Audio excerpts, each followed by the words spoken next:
한국직업방송과 연합뉴스TV가 함께 만드는 취업 전문 뉴스 투데이 고용플러스입니다. 정부가 새만금에 세계적 규모의 재생에너지 단지를 만들기로 했습니다. 태양광과 풍력으로 전체 4기가와트급 발전단지를 조성하겠다는 계획인데요. 야당은 물론 지역 주민의 반발도 예상됩니다. 한상용 기자입니다. 정부가 발표한 새만금 재생에너지 비전의 골자는 2022년까지 새만금 권역에 세계 최대 규모의 태양광, 풍력 발전단지를 만들겠다는 겁니다. 새만금 내측에 3기가와트급 태양광 발전단지, 군산 인근 해역에 1기가와트급 해상 풍력단지 조성을 추진하는 프로젝트입니다. 새만금에서 가시적으로 추진되는 첫 대규모 사업입니다. 정부는 약 10조 원의 민간 자금 유입으로 일자리 10만 개 창출과 25조 원의 경제 유발 효과가 있을 것으로 기대했습니다. 이를 위해 정부는 송변전 개통 연계 작업과 인허가를 조속히 추진키로 했습니다. 하지만 전북에 기반한 야당은 반발하고 있습니다. 새만금 태양광 때문에 전북 도민들이 충격을 받았어요. 그러니까 도민의 의견 수렴이나 공청회 한 번 없이 이제 느닷없이 발표가 되니까. 정부는 소음과 고도 제한 등으로 개발 수요가 상대적으로 낮은 지역에서 사업을 추진해 문제가 없다는 입장.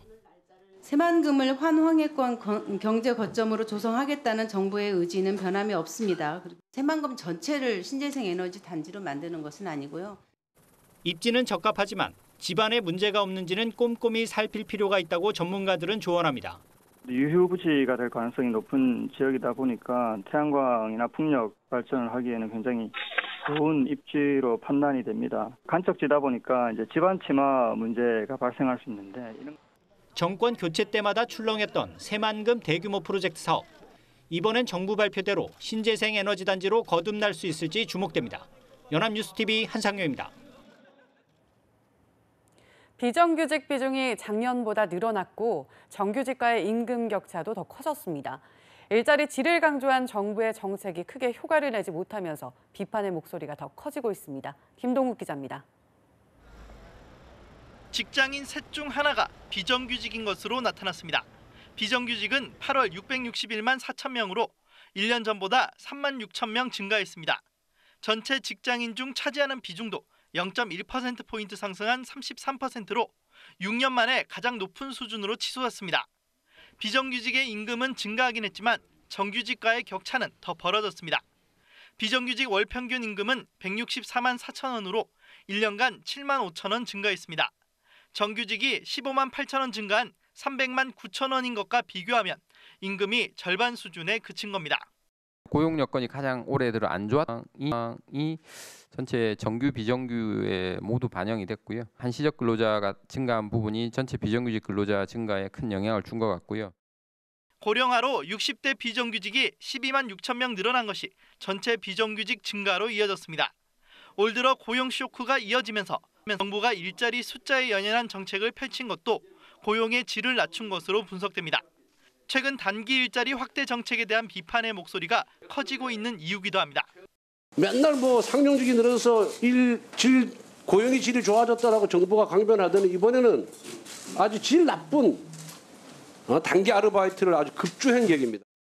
고용 쇼크와 일자리 질 저하가 이어지고 있고 비정규직의 정규직 전환도 채용 비리 논란에 직면하면서 정부의 일자리 정책이 사면 초과에 처했습니다. 연합뉴스TV 김동욱입니다. 지난달 국내 제조업 종사자 수가 작년 같은 달 대비 감소한 것으로 나타났습니다.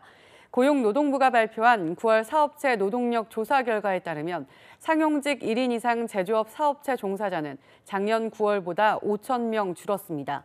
제조업 종사자가 전년 동월 대비로 감소한 것은 작년 12월 이후 9개월 만입니다. 조선업을 포함한 기타 운송장비 업종 종사자는 감소세를 이어가 지난달에도 1만 명이 줄었습니다. 우리 경제가 본격 하강 국면에 진입한 것으로 보입니다. 통계청의 9월 산업활동 동향에 따르면 지난달 산업 생산은 8월보다 1.3% 줄며 석 달 만에 마이너스로 돌아섰습니다. 소비도 올해 들어 가장 큰 2.2%의 감소폭을 기록하며 마이너스로 전환했습니다. 특히 현 경기 상황을 보여주는 9월 경기동행지수 순환 변동치는 0.3포인트 떨어지며 6개월 연속 하락했습니다. 통상 경기 분석 전문가들은 이 지표가 6개월 연속 마이너스를 나타내면 경기 하강 국면으로 인식합니다. 다만 설비 투자는 2.9% 늘며 7개월 만에 증가세로 돌아섰습니다. 보호무역 확산에 내수 부진까지 겹쳐 완성차 업체들 사정이 어려워지자 부품업계까지 위기입니다. 대기업이 재채기하면 협력사들은 폐렴에 걸리는 구조 탓인데요. 특정 대기업에 종속돼 제한된 부품만 만드는 구조를 못 고치면 해법이 없다는 지적입니다. 이동훈 기자입니다. 상반기 국내 자동차 부품업계의 수익률은 5%로 1위 중국의 3분의 1 수준. 완성차 5대국 중 꼴찌 수준입니다. 수익도 낮지만 문제는 그 하락세가 이어지고 있다는 점입니다. 사정이 낮다는 500대 업체만 봐도 분명합니다. 2010년 5%대던 이들 업체의 수익률은 지난해엔 반토막 났습니다. 2011년 460만 대던 국내 완성차 생산량이 지난해 410만 대로 줄더니 올해는 400만 대를 밑돌 전망이라 더 나빠질 수도 있다는 전망입니다. 사정이 심각해지자 정부는 경영난을 겪는 부품업체들이 숨통을 튈 수 있게 다음 달부터 1조 원의 보증을 제공할 계획입니다. 하지만 업계에선 대출 상환기간 연장에만 1조 7천억 원이 드는 것을 비롯해 급히 필요한 돈만 3조 원에 달할 것으로 보고 있습니다. 전문가들은 대기업 협력사 간 수직 전속 구조를 깨고 부품업계의 자생력을 키워야 한다고 강조합니다. 소수 품목에만 매달리는 전속 계약이 부품업계 경쟁력 저하의 근본 원인이라는 겁니다. 단단한 역량을 가진 부품기업이 없다는 것도 가장 큰 취약점이거든요. 강소기업을 육성하기 위해서 연구 개발비를 대기업뿐만이 아니라 중소기업도 줄 수 있는 균형에 대한 부분들이 상당히 좀 중요함을 미국의 25%의 관세 폭탄 발동 문제도 아직 해결된 것이 아니어서 발빠른 체질 개선과 수요선 다양화가 이뤄지지 못하면 부품업계의 미래는 어둡다는 지적입니다. 연합뉴스TV 이동훈입니다. 잊을만 하면 한 번씩 터지는 가상화폐 거래소 해킹 사고로 거래소 보안에 대한 투자자들의 불안이 큽니다. 보안에 대한 대처가 미흡하다는 지적도 끊이질 않고 있는데요. 가상화폐 거래소들도 정부의 보안 인증을 받기 위해 속도를 내고 있습니다. 한지 기자가 취재했습니다. 국내 대다수의 가상화폐 거래소는 보안 체계를 갖출 여력도 없이 급성장했습니다. 그렇다 보니 가상화폐 거래소는 해커의 먹잇감으로 전락할 수밖에 없었습니다. 최근 3년간 국내 가상화폐 거래소에서 발생한 해킹 사건만 모두 7건, 총 1,288억 원 상당의 가상화폐가 부정 인출됐습니다. 보안이 미흡하다는 비판이 쏟아지자 가상화폐 거래소들은 일제히 이미지 쇄신에 나섰습니다. 최근에는 국내 가상화폐 거래소 고팍스가 최초로 정부의 정보보호 관리 체계인 ISMS 인증을 받았습니다. 관리 과정 5개 분야, 정보보호 대책 13개 분야, 인증 기준 104개 적합성 평가 등 까다로운 심사를 모두 통과한 결과입니다. 사고는 발생하지 않는 것이 아니고 발생할 가능성이 늘 있다고 생각하고 다층적 방어를 하기 위해서 늘 애쓰고 있습니다. 매출액 100억 원 이상 이용자 수 100만 명 이상으로 ISMS 인증 의무 대상 업체인 빗썸, 업비트, 코비, 코인원 등 4곳은 아직 심사를 진행 중입니다. ISMS 인증을 받았다고 해서 사고가 안 나거나 가장 완벽하다라고 할 수 없겠지만 그래도 체계적으로 운영을 하고 있기 때문에 피해를 최소화할 수 있을 것으로 봅니다. 보안 전문가들은 가상화폐 거래소에 대한 해킹 시도가 더욱 치밀해질 것으로 보고 지속 가능한 보안 체계를 갖춰야 한다고 당부했습니다. 연합뉴스TV 한지입니다. 국내 금융기관의 가계대출 잔액이 814조 원에 달하는 것으로 조사됐습니다. 기업 경영성과 평가업체 CEO스코어에 따르면 금융통계 정보시스템 등록 금융사 중 대출채권 용도를 분류 공시한 139개사의 지난 6월 말 가계대출 잔액은 총 813조 5,449억 원으로 집계됐습니다. 이는 지난 2014년 말과 비교하면 31.6% 늘어난 것으로 같은 기간 총 대출금에서 차지하는 가계대출의 비중도 43.2%에서 45%로 높아졌습니다. 통계청이 집계한 전국 가구 수가 2,016만여 호라는 점을 감안할 때 가구당 은행 빚은 약 4,030만 원에 달하는 것으로 나타났습니다. 정부가 수도권 주택 공급 확대 방침에 따라 경기 광명 하안동과 인천 검안동 등 6곳을 토지거래 허가구역으로 지정했습니다. 국토교통부는 광명 하안동, 의왕 포일동, 성남 신촌동, 시흥 하중동, 의정부 녹양동, 인천 검안동 등 공공택지 발표 지역 6곳을 2년간 토지 거래 허가구역으로 지정했습니다. 이에 따라 해당 지역 토지를 거래할 때는 시군구청의 허가를 받아야 합니다. 이번에 지정된 구역은 31일 공고되며 다음 달 5일부터 발효됩니다. 30일 서울에서는 교통법규 과태료를 제때 내지 않은 차량에 대한 단속이 진행됐습니다. 현장에서는 번호판을 압수당하는 차량부터 단속반에 거세게 항의하는 운전자도 있었습니다. 김수강 기자가 취재했습니다. 경찰이 달리는 승용차를 갓길로 세웁니다. 자동차세와 과태료를 합쳐 300만 원 넘는 금액을 체납한 차량입니다. 지금 주정차 위반 과태료 및 자동차세 포함해서 53건에 366만 8,360원. 이 목록 좀 확인 좀 해주세요. 체납금을 내지 않은 차량은 현장에서 바로 번호판을 압수당합니다. 번호판 영치라고 해서 체납이 있는 경우에는 저희가 번호판을 영치할 수 있거든요. 단속을 시작한 지 2시간도 채 되지 않아 10대 넘는 체납 차량이 적발됐습니다. 적발된 차주들의 변명도 가지각색. 저는 지금 납부를 할 돈이 없어요, 지금 당장. 원해도 될거 아니 기록으로 한 번도 안 왔단 말이에요. 차에서 내려 강하게 항의하기도 합니다. 욕을 하거나 아니면 어쩔 때는 멱살을 잡을 때도 발생할 때가 있습니다, 종종. 약간 우기실 때가 있죠. 올해 1월부터 지난달까지 서울에서 단속된 고액 체납 차량은 12,000여 대, 53억 원이 징수됐습니다. 하지만 아직 거치지 않은 과태료는 9천억 원 넘게 남아있는 상태. 경찰은 앞으로도 단속을 이어갈 방침입니다. 연합뉴스TV 김수강입니다. 스타트업은 아무리 좋은 제품을 만들어도 유통망을 확보하지 못하면 살아남기가 쉽지 않습니다. 뛰어난 아이디어를 가진 스타트업 100여 곳을 선정해 국내외 판로를 열어주는 창업대전이 서울 코엑스에서 열렸다고 합니다. 정선미 기자가 다녀왔습니다. 칼로리 소모량, 횟수 등을 알려주는 스마트 줄넘기부터 물에 담갔다 꺼내면 쉽게 물이 빠지는 아쿠아 슈즈까지. 다양한 아이디어 제품을 개발한 300개 스타트업이 한판 대결을 위해 한자리에 모였습니다. 한 여성 CEO는 호신용품을 손쉽게 가지고 다닐 수 있도록 스마트폰 케이스와 결합했습니다. 여성분이 혼자 밤에 길을 가다가 만약 위험에 닥쳤을 경우 이 제품을 사용하면 신고와 함께 전자 충격기로 즉각 대처할 수 있습니다. 아이들이 수시로 음료를 흘리는 것을 보고 입을 대지 않으면 거꾸로 들어도 내용물이 흐르지 않는 음료 뚜껑 등을 만든 CEO도 있습니다.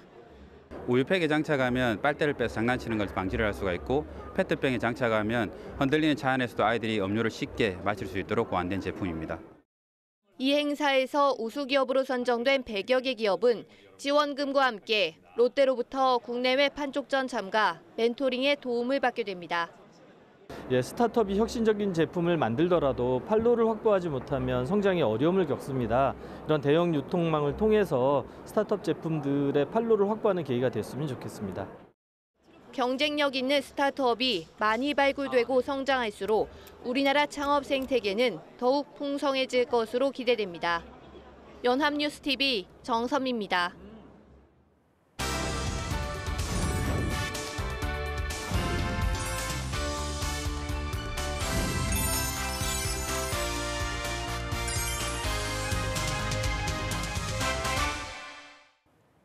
대한민국 50만 구직자의 일자리 현황을 데이터로 풀어봅니다. 투데이 데이터 뉴스 시간, 안치홍 아나운서 안녕하세요. 안녕하세요.